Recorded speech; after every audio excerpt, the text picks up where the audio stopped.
Welcome to this explainer. I want you to picture something for a second. Imagine a single candle flame, burning perfectly, absolutely still, in a pitch black, quiet room. It's patient, it's deliberate, it's grounded. And really, that right there is the whole essence of what we're exploring today, this profound idea of order conquering chaos. Because, let's be honest, look around us. We're living in this era of just unfathomable abundance. Literally anything we want, we can grab with a quick tap on our screens. We've got warm houses in the winter, AC in the summer, and just an endless flood of distractions. But here's the paradox, right? All this incredible abundance, it often leads us straight into inner chaos. We kind of mistake liberty for license, and we end up totally adrift. Which brings us to a pretty stark truth from Publilius Syrus. Would you have a great empire? Rule over yourself. Just let that sink in for a moment. What we're looking at here is a massive contrast. It's like the blinding light of total unrestricted freedom stacked right up against the deep, necessary shadows of self-imposed restriction.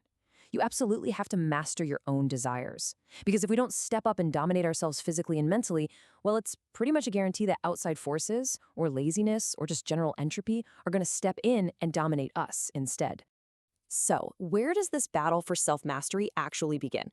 Well, it starts at a crossroads. Think of us like a piece of rough, unpolished stone. That's our raw potential. Eventually, we all hit what you might call the crossroads of entropy. In ancient myth, long before he did any of those famous 12 labors, the great hero Hercules found himself at a quiet little intersection, just like this.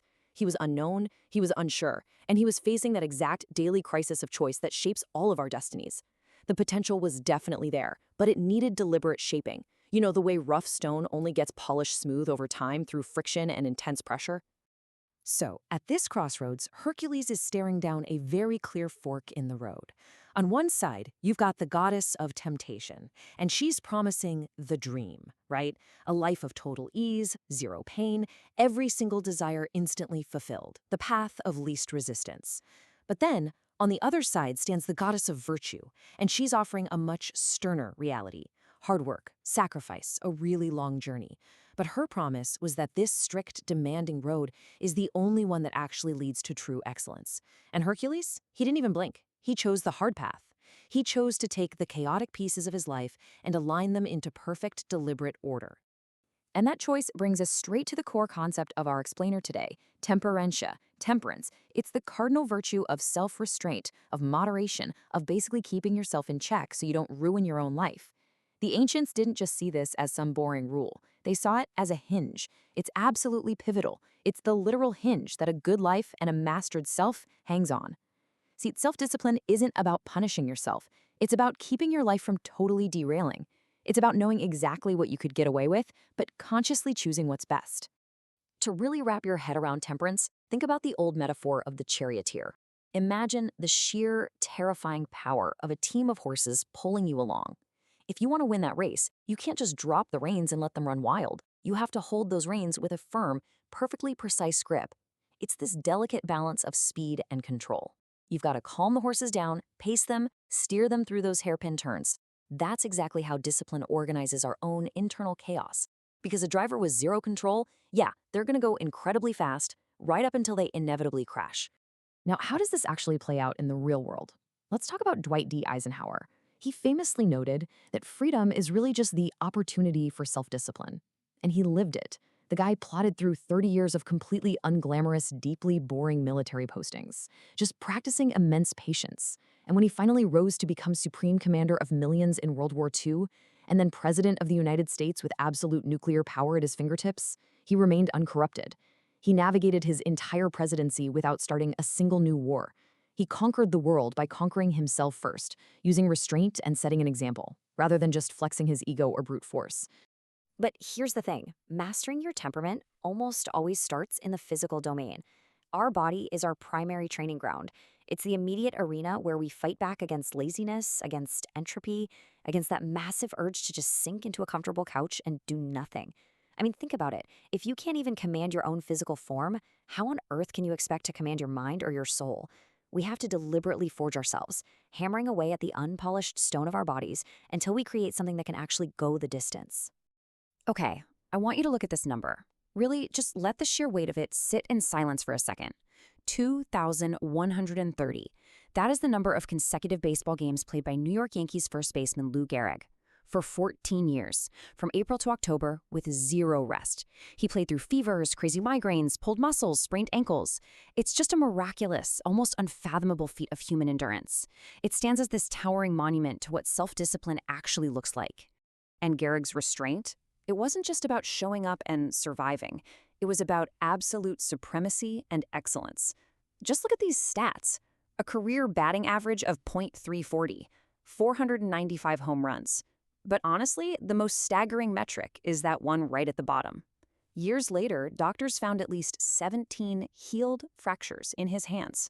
He had literally broken nearly every single finger on his hands over his career, never said a word about it, and just kept hitting. Unbelievable. They called him the Iron Horse, and it's easy to see why. But Gehrig wasn't just born some unnatural freak athlete. He made himself into one. He was born to poor German immigrants in New York, and he actually used to wear a khaki shirt with no overcoat in the dead of freezing winter just because his family couldn't afford one. But he never made excuses. He saw his own father taking chronic sick days, lacking dependability, and Lou actively chose the exact opposite path. He forged his body into an unbreakable, incredibly reliable tool through quiet, relentless work. He chose to be the one in control. There is this one incredible anecdote that just captures his whole spirit perfectly. In 1934, Gehrig took a wild pitch straight to the head and was knocked completely unconscious. I mean, we're talking a nearly fatal blow to the brain. Everyone naturally assumed he'd be out of the lineup for weeks. But nope. He was right back in the batter's box the very next day. He didn't even flinch, refused to be gun-shy. He dug in and actually hit 3 triples before the game got rained out. And his only comment to the press afterward, "A thing like that can't stop us Dutchmen." But as we all know, even the strongest, most geometrically perfect alignments in our lives can be shattered by the pure chaos of fate. In 1939, Gehrig's narrative shifted to a massive tragedy with his ALS diagnosis. For a guy who was so used to having total, absolute dominion over his physical form, this was the ultimate test. The body that he had so painstakingly polished and disciplined, it just stopped responding. That legendary streak was about to hit a very sudden, unyielding halt.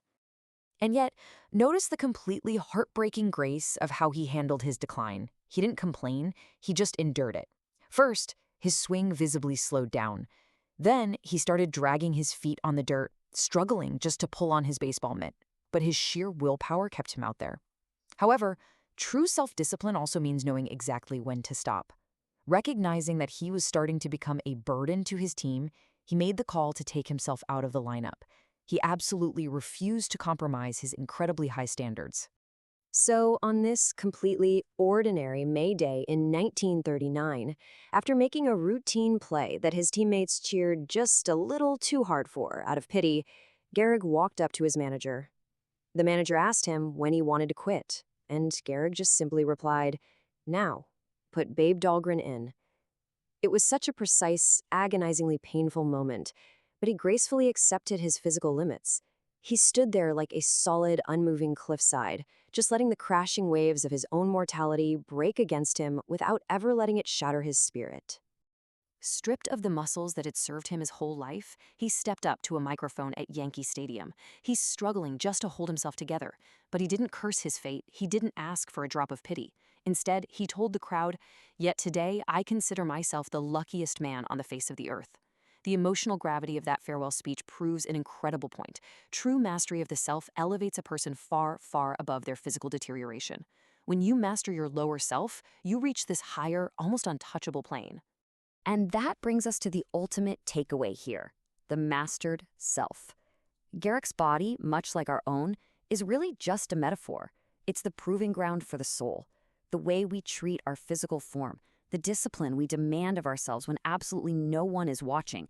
That reflects our inner architecture. It's all about bringing order to the chaos, aligning the shapes of our daily habits so perfectly that we become totally unshakable. So, I want to challenge you today. Look at your own training ground.